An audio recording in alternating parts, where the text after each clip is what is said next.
பெஹல்காம் தீவிரவாத தாக்குதலுக்கு பதிலடியாக மேற்கொள்ளப்பட்ட 88 மணி நேர ஆபரேஷன் சிந்தூர் ராணுவ நடவடிக்கையின் பின்னணியில் உள்ள வியூகங்கள் குறித்து தேசிய பாதுகாப்பு ஆலோசகர் அஜித் தோவல் முதன்முறையாக மனம் திறந்து விரிவாக பேசியுள்ளார். ஜம்மு காஷ்மீரின் பெஹல்காமில் 26 அப்பாவி மக்கள் கொல்லப்பட்ட கொடூர சம்பவத்தை தொடர்ந்து பிரதமர் நரேந்திர மோடி தனது வெளிநாட்டு பயணத்தை பாதியிலேயே ரத்து செய்துவிட்டு உடனடியாக இந்தியா திரும்பியதை நினைவு கூர்ந்த தோவல் அது குறித்து விரிவாக பேசியதாவது: விமான நிலையத்திலேயே பிரதமர் மோடி தலைமையில் அவசர ஆலோசனை கூட்டம் நடைபெற்றது.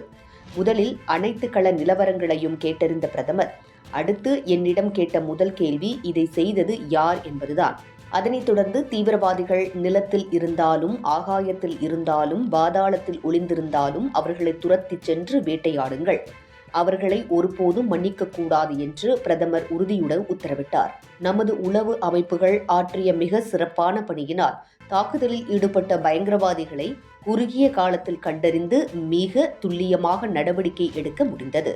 நாட்டின் இறையாண்மையை பாதுகாக்க இந்தியா எந்த எல்லைக்கும் செல்ல தயாராக இருந்தது. நாட்டின் பொறுமையை இந்தியாவின் பலவீனமாக கருதிவிடக்கூடாது. பெஹல்காம் தாக்குதலில் ஈடுபட்ட தீவிரவாதிகள் போய் மோடியிடம் சொல்லுங்கள், என்ன செய்ய முடியுமோ செய்யட்டும் என்று பாதிக்கப்பட்டவர்களிடம் சவால் செய்தனர். எனவே தீவிரவாதத்துக்கு ஆதரவளிப்பதையோ அல்லது அவர்களுக்கு எதிராக நடவடிக்கை எடுக்காமல் இருப்பதையோ இந்தியா ஒருபோதும் சகித்துக் கொள்ளாது என்பதை பாகிஸ்தான் இராணுவத்துக்கு உணர வைக்கவே ஆபரேஷன் சிந்தூர் நடவடிக்கை மேற்கொள்ளப்பட்டது.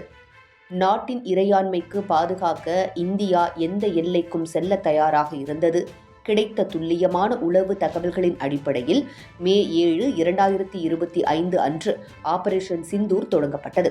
வெறும் 23 நிமிடங்களில் ஒருங்கிணைக்கப்பட்ட இந்த தாக்குதலில் பாகிஸ்தான் மற்றும் பாகிஸ்தான் ஆக்கிரமிப்பு காஷ்மீரின் ஆழமான பகுதிகளில் செயல்பட்டு வந்த 9 பயங்கரவாத முகாம்கள் மீது இந்திய படைகள் துல்லியமான வான்வழி தாக்குதல்களை நடத்தின. இதில் 100க்கும் மேற்பட்ட பயங்கரவாதிகள் கொல்லப்பட்டனர். அவர்களின் முக்கிய உள்கட்டமைப்புகளும் சேதப்படுத்தப்பட்டன. பாகிஸ்தான் திருப்பி தாக்க முயன்ற போதிலும் இந்திய படைகள் இரக்கமற்ற பதிலடி மூலம் அவர்களை பின்னுக்கு தள்ளினர். அணு ஆயுத வல்லமை கொண்ட இரு நாடுகளிடையே சுமார் 88 மணி நேரம் நீடித்த இந்த எல்லை தாண்டிய மோதல் மே 10 மாலையில் முடிவுக்கு வந்தது. இந்த வெற்றி இந்தியாவின் வளர்ந்து வரும் தொழில்நுட்பம் மற்றும் இராணுவ திறனுக்கு சான்றாக அமைந்தது என குறிப்பிட்டிருக்கிறார்.